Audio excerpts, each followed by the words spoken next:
Hi மக்களே, நாங்கள் கடையில் பரோட்டா வாங்கிட்டு வந்தோம்.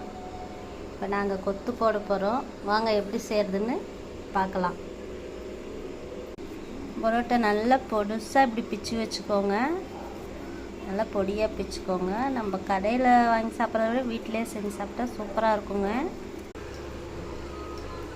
4 பரோட்டா கொத்து போடுறதுக்கு 4 பெரிய வெங்காயம், 3 தக்காளி எடுத்து வச்சுக்கிறேங்க. இந்த மாதிரி நல்லா பொடியாக வெட்டி வச்சுக்கோங்க. எண்ணெய் காஞ்சதும் வெங்காயம் போட்டுக்கோங்க, தக்காளி கொஞ்சம் போட்டுக்கோங்க. நான் 2 போட்டு இப்போ தோசை கல்லில் கொத்த போகிறேங்க. நீங்களும் அந்த மாதிரி பண்ணிக்கோங்க.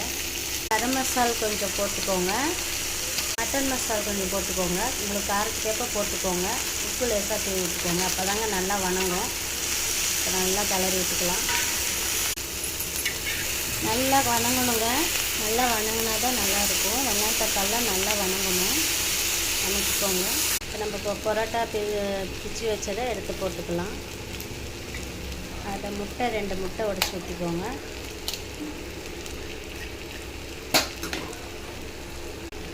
ரெண்டு பரோட்டாவுக்கு 2 முட்டை உடச்சி ஊற்றிக்கோங்க. அதில் ஊற்றிக்கோங்க. சால்னா கொஞ்சம் ஊற்றி நல்லா கிண்டிக்கோங்க. நல்லா கிண்டிக்கோங்க. கொதன்னு நல்லா கிண்டணுங்க. நல்லா கொத்தணும். நல்லா இந்த மாதிரி கொத்திக்கோங்க. நல்லா கொத்தணுங்க. அப்போ தான் நல்லாயிருக்கும்.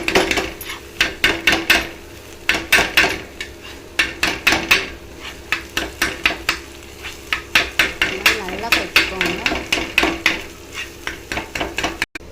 நீங்களும் இந்த மாதிரி ட்ரை பண்ணி பாருங்கள். வீட்டிலே செஞ்சு சமைச்சு சாப்பிட்டு பாருங்கள். எப்படி இருக்குது பாருங்கள்.